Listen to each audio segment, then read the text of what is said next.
Welcome to the Probate Nation. Healthier lifestyles and access to quality health care are allowing people to live longer. However, with age, not everyone stays as sharp as they were years ago. And typically, children are called upon to support aging parents and their financial and medical decisions.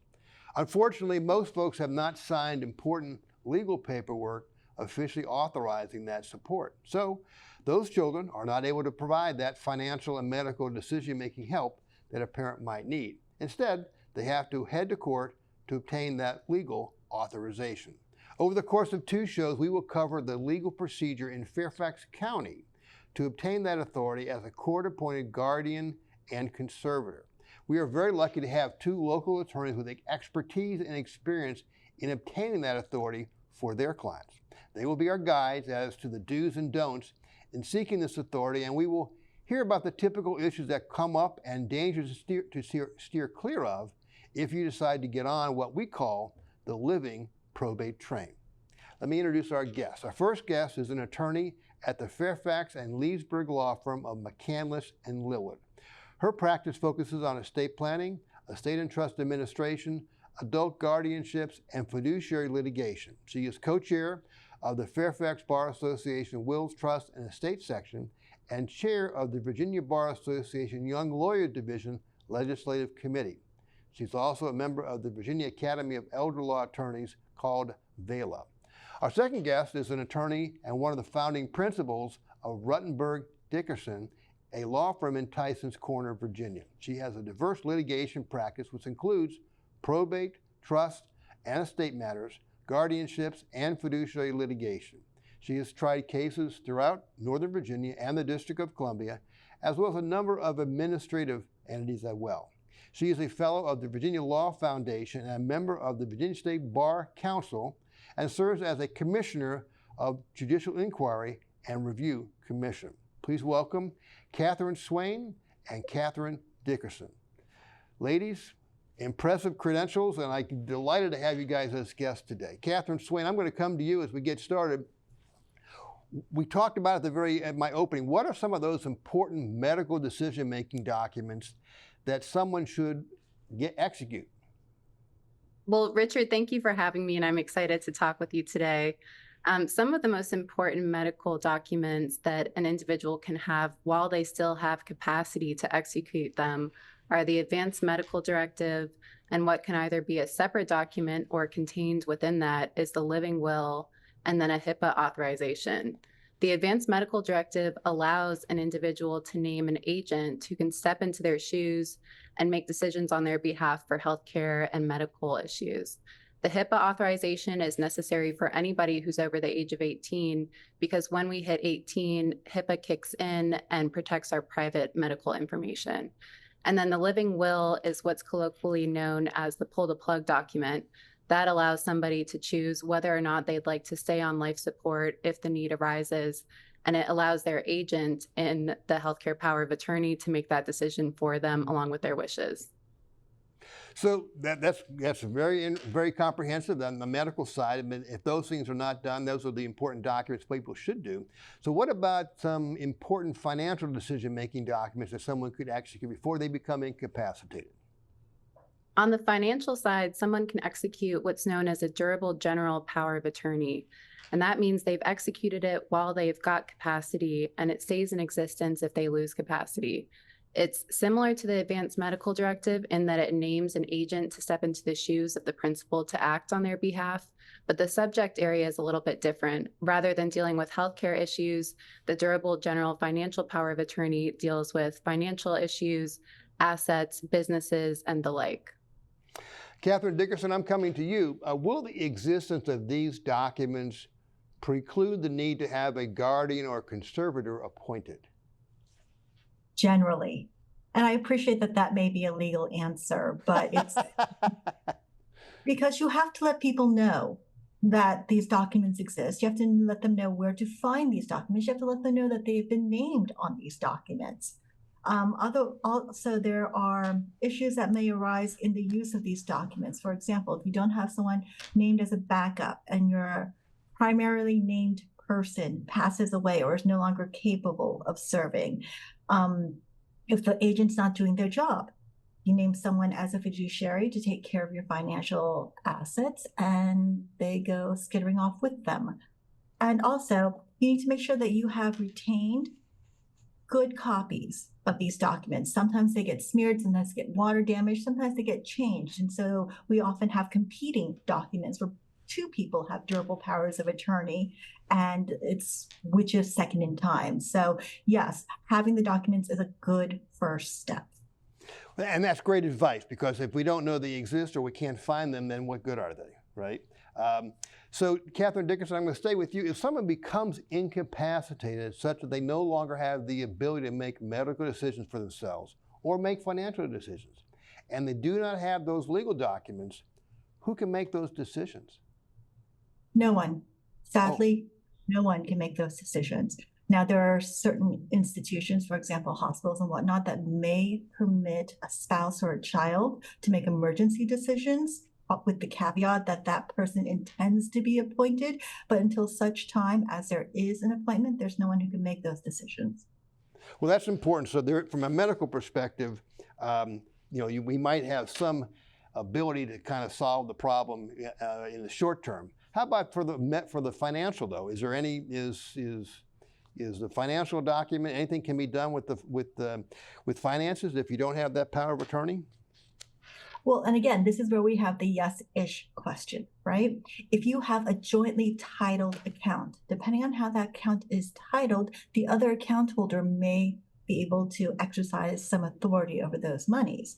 But there isn't an obligation necessarily to use those monies for the incapacitated person's benefit. So I'm going to continue with you, Catherine, though. So if we don't have those documents and we need to get authority to actually take care of taking care of the person or taking care of the finances, what are the proceedings that we would undertake to initiate in order to get that authority? So if you need to take action on behalf of a person, on behalf of their care, then you can file a petition for appointment of a guardianship. If you need to have authority to take care of their money, their assets, then that is a conservatorship. Okay. And those are the ones we're going to talk about as we kind of go down this particular process. So, Catherine Swain, I'm going to come to you. As we talk about the process to obtain a guardianship or conservatorship, one of the first things that comes to mind is the issue of what we call bonding. So, do all guardians have to be bonded? All guardians do have to be bonded, but the bond is generally $1,000 without surety. And the without surety piece means that there's no security on the bond. So it's generally referred to as a personal promise or a paper promise to faithfully perform the duties as guardian. And how about with respect to the conservatorship? Do we have to be bonded for a conservatorship? Yes, and the bond for the conservatorship is taken a lot more seriously just because the conservator is managing potentially hundreds of thousands or millions of dollars of assets of the individual under the conservatorship. So in the conservatorship, the bond is with surety, meaning that the individual will have to be bonded with an insurance company. And to do that, they need to have a high enough credit score. They need to normally be employed and have some sort of income so that they can be accepted and be bonded with the insurance company. Okay, so that probably is one of the key things at the outset of this process, that we want to make sure that if someone wants to be a conservator, that they will be able to get approved for a surety bond. Catherine Dickerson, I'm going to come to you now. Let's talk about the petition itself. Can you tell us what goes into the petition for a guardianship and a conservatorship? A lot more than what people think. This is actually something that's set out in the statute. You need information not only about the person and their condition, that they are incapacitated, but you need statements about where they live, their jurisdiction, which court can make that decision. You want the names and addresses of their spouses, their immediate family. You want their marital status, whether they're in a nursing home, whether they're in the hospital. You also need to include language with regard to the person's fluency. If as a result of mental incapacity, they start losing their second language, then the court's going to need to know that there's going to have to be an interpreter to understand this person. So what are some examples of the powers that are granted to a guardian or conservator or that might be terminated for the respondent? So for the respondent, it's very broad, those powers, right? That are being transferred, the rights that are being transferred from them. That include the right to drive, the authority to vote. And with regard to a conservator, they can sell the estate, they can change the investments, they can spend that person's money, they can incur debt on that person's behalf. With the guardian, they can make decisions, including where that person lives. So if that person wants to live at home, but the guardian says assisted living, the guardian can have the person live in an assisted living home. Now, the person, we've used this word respondent, and by that we mean the person that we believe is incapacitated. We call that person the respondent. Is a medical evaluation of the respondent by a physician typically filed with the petition for guardianship and conservatorship? It is, but it's filed under seal. It's filed as an addendum and it's filed under seal. So it's there for the court, but it's not open to the public to review. So when you say filed under seal, that's an example of a document that basically only the court can see, so the public can't go to the courthouse and look in the file and see the medical information about that particular person. What about financial information or the Social Security number? Is that filed under seal as well? That is. And that's, of course, the importance of that, of course, is to protect that information from public viewing. Now, we've done a program just recently, and Catherine Swain, I'm going to come to you. It really can be kind of confusing. As you start this petition, there is a person that joins the cast of characters here, this particular play that's unfolding, and that person is called a guardian ad litem. And a lot of people find that very confusing, because I've just filed a petition to be guardian, and now the court's named someone to be guardian ad litem. Can you explain the distinction, Catherine Swain, between guardian and guardian ad litem? Well, it is confusing because the names are so similar, but what I generally tell people is that the guardian ad litem is not somebody who's going to be in their lives for the long term. There's someone who's appointed during the litigation to investigate the case, to make sure the individual actually has an incapacity and that the petitioner or the person who's seeking to be appointed as guardian is the appropriate person. The guardian, on the other hand, is the actual person who will be making those decisions for the lifetime of the respondent about their care, their placement, their health decisions. And so they have the long-term role that continues past the litigation. Okay, so the role of the GAL, as I understand it, basically is to investigate and report to the court kind of what they have found based on the circumstances presented in the particular situation. And the court then uses that as a tool to help them make some decisions. Who pays for the fees of the GAL?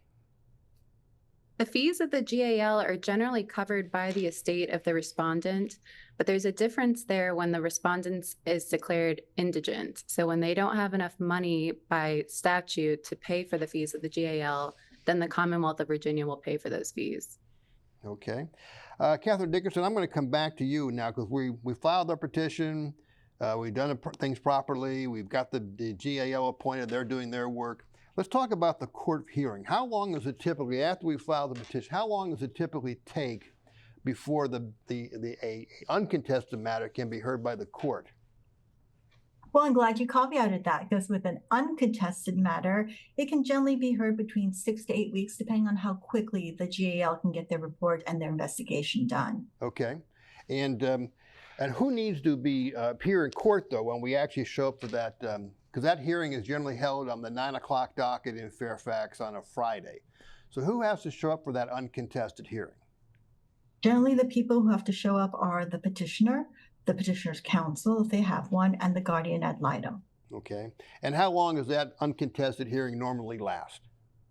About 5 to 10 minutes. If it's uncontested, we have already prepared the order for the judge. The judge already has received the guardian ad litem's report. So it's a fairly easy hearing if it's uncontested. And if the matter is contested, it can be much more time consuming and take longer to get it in front of a judge. Is that true? That's absolutely true. If the matter is contested, it is a civil matter. It is a trial. We have all the formalities of trial, and that means that we have to go on the court's trial docket whenever they have trial dates available. So it could be months before you get a hearing. You have the examination of witnesses, you have cross-examination, you have all the formalities of getting medical records and other documents into evidence, and then we have to wait for the judge to make a ruling. So it takes a little bit of time.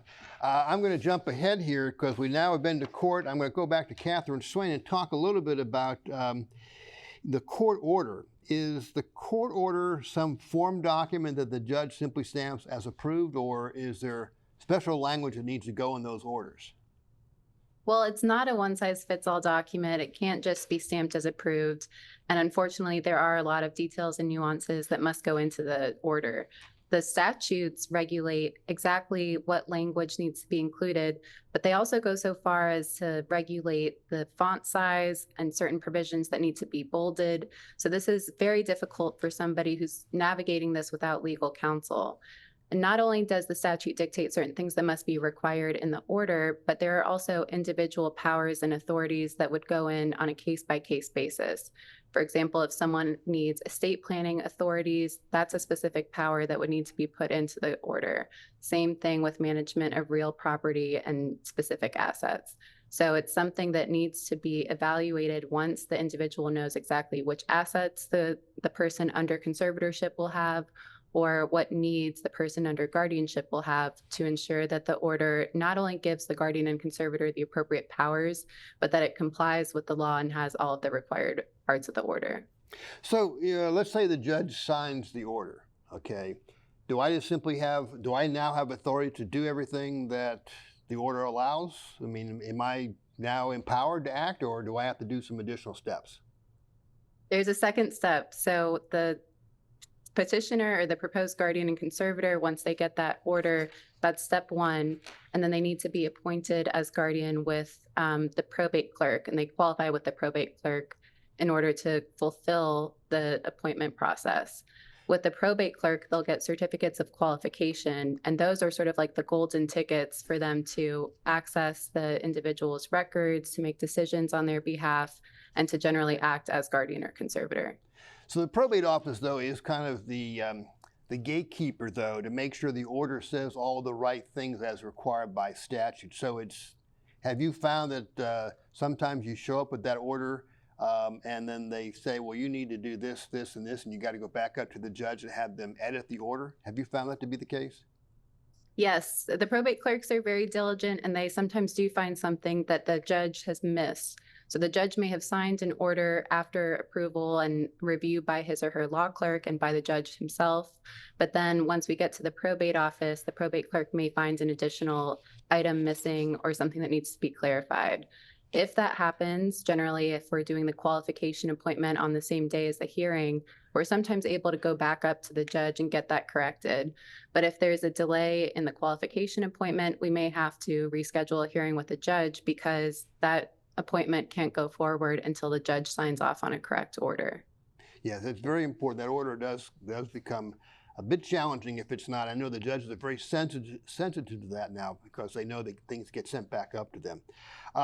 Well, Catherine Dickerson, I'm going to go to you now as we kind of we're drawing down on the time we have left.